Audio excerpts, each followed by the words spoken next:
We're about to dive into a story that, well, it sounds impossible. It's a true story that starts with a horrific plane crash where everyone was declared dead and ends with a rescue that just completely defies belief. This is what happens when hope is literally the only thing you have left. Okay, so picture this. May 25th, 2002. This is the number of people on board China Airlines Flight 611. It's a Boeing 747, just a routine flight from Taiwan to Hong Kong. And then, fast forward 9 months. After being lost to the entire world, presumed dead in the middle of the vast, empty ocean, this was the number of people who were found. Alive. So the big question is, how do you get from a full flight to just 5 survivors? How did anyone endure 270 days of absolute hell? Let's unpack this unbelievable journey. It all begins with a flight that seemed perfectly normal, right up until the moment it vanished. Just 55 minutes after takeoff, the plane was just gone. No mayday call, no warning, nothing. It disintegrated in midair, scattering everything and everyone across the Taiwan Strait. The official report was grim, and it was immediate. No survivors. But here's where the story takes an unbelievable turn. That official report, it was wrong. In a twist of fate that you can only call a miracle, 13 people actually survived the fall, clinging desperately to a huge piece of the plane's wreckage. For them, the disaster was only just getting started. For 17 agonizing days, they were just adrift. No food, no fresh water. They were forced to drink their own urine to stay alive. And below them, in the water, massive sharks were circling constantly, a terrifying reminder of how close to death they were. The brutal conditions claimed 3 more lives, and the 10 who were left had to watch as their bodies were committed to the deep.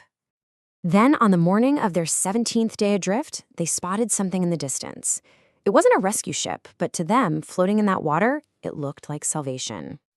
What they found was a ghost from the past, a derelict deep-sea fishing base, built during the Cold War and just left to rot for decades. It was this skeletal, rusting hulk rising out of the waves. But you know what? It was their only hope of getting out of the water. But the hope they felt was crushed almost immediately. They had clawed their way out of that wreckage expecting a sanctuary, maybe with a radio, some supplies. Instead, they found a cage, a prison completely cut off from the entire world. The conditions were just appalling. The water tanks, they held this toxic, insect-filled sludge. The radio was a useless relic, and the whole base was infested with these huge, fearless rats that seemed to watch them like they were prey. There was even a calendar from 1962 still hanging on the wall, a chilling reminder of just how long this place had been forgotten. So their new reality wasn't a fight for rescue anymore. It was just a slow, agonizing war against starvation, disease, and the crushing weight of despair. You have to understand, their ordeal wasn't just one single event. It was a relentless series of devastating blows that just wore them down, month after agonizing month. About a month in, a 63-year-old man named Anderson slipped, and a rusty nail went right into his leg. It seemed like a minor wound, but with no medicine, gangrene set in. His screams of agony echoed through that metal structure for 3 days, until he finally died. And just like that, there were 9. As they lowered Anderson's body into the sea, they watched in horror as dozens of hammerhead sharks, drawn by the blood, tore it to pieces in seconds. It was a stark message. The sea was waiting for them too. But even after all that, even with despair setting in, they refused to just give up. They decided they had to take fate into their own hands. They poured every last ounce of their dwindling energy into this one project. For weeks, they worked, scavenging whatever materials they could find to build a raft. It was their one desperate plan to try and reach the shipping lanes. All of their hopes were pinned on this fragile vessel. But fate was just cruel. On the very night they were ready to leave, a typhoon of unimaginable fury slammed into them. 50-foot waves crashed over the base, and by morning, their raft, their only ticket out, was utterly destroyed, smashed to pieces. The loss of the raft just broke them psychologically. Soon after, a man named Max was snatched by a great white shark while trying to fish.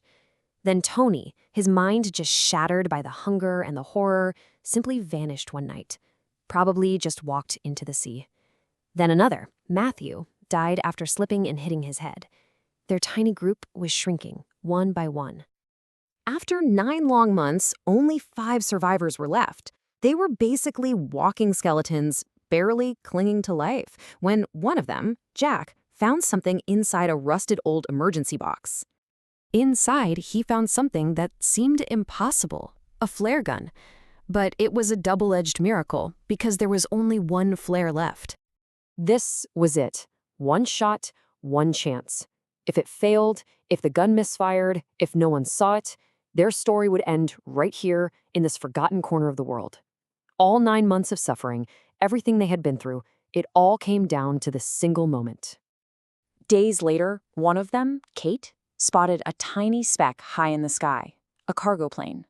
With hands trembling so badly he could barely hold it, Jack raised the gun. The others watched. They weren't even breathing. He pulled the trigger. For a second, nothing. Then, with a loud crack, a single red spark shot into the sky. They watched, their hearts pounding, as the flare burned out. The plane just kept going on its path, and this final, crushing wave of despair washed over them. And then, it banked its wings. It was a signal. They had been seen. When the rescue boat arrived hours later, the crew was stunned. The 5 survivors, Tess, Jack, Kate, Michael, and David, were so emaciated they were barely recognizable as human. As they stepped onto the deck of that ship, they just couldn't believe their 270-day nightmare was finally over. Their story is just an unbelievable testament to human endurance, a journey through the absolute darkest parts of survival. It really proves that the will to live can be stronger than death itself. And it leaves us with one last, lingering question. What would you be capable of to prove it?